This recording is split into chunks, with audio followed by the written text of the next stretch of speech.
having a mentor as an entrepreneur and as a CEO of a startup is really, really vital and really critical to your success.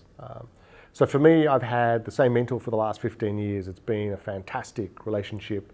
And to be able to sit down on a really regular basis and talk through the challenges you have at every stage of your business and to understand where you could possibly head and to bounce ideas about them has been invaluable to us as an organisation to be able to grow and to achieve the outcomes that we've achieved today. And I think there's a whole lot of really good reasons why a CEO and founder needs a mentor. And I think the most important one is just sanity.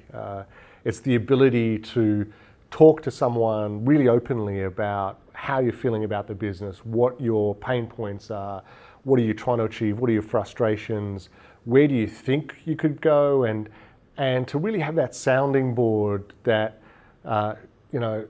your partner's not going to give you, your best friend's not going to give you, and sure as hell no one in the organization's going to give you either. So you need that person who is going to be free of all of that emotion to be able to listen to what you have to say, to help you to articulate it, to refine it, and help you to make better decisions ultimately about the business. And what I've learned along the way when I sort of think and reflect about the relationship I've had with my mentor is fundamentally, when you start out, you've got to be prepared to be 100% open with this person.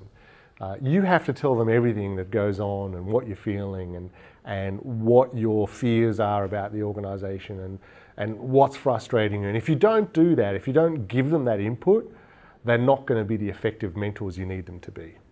The second part of that is, once you've told them all of that stuff, you've laid open your heart and you've told them your dreams and you've done all that, they're going to come back and give you all this great input into how you run your business.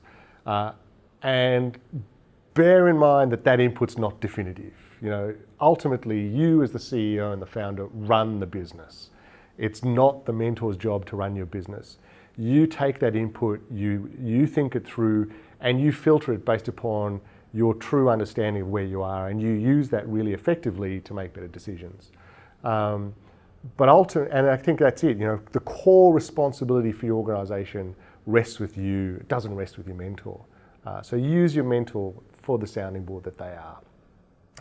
And the last piece, and I think this one took me a little while to really learn and get a hang on, is ultimately your mentor is often really right. They know exactly what you need to do, but what they don't know is when to do it. So they've got this external view of the business and they know where you're going to end up and they know the things you need to do to end up there. But ultimately, the organisation and you may not be ready to take those actions that are being presented to you. Not today, but you might be able to do them in a year's time. And the number of times that I've had conversations with my mentor and I've had advice about what I should do, but I've realised that the organisation wasn't ready. But 6 or 12 months or even 2 years later, you finally take action on that and you turn around and go, and you have that open conversation again. Well, thanks for the advice. It took a little while for us to be ready to do it, but we got there in the end.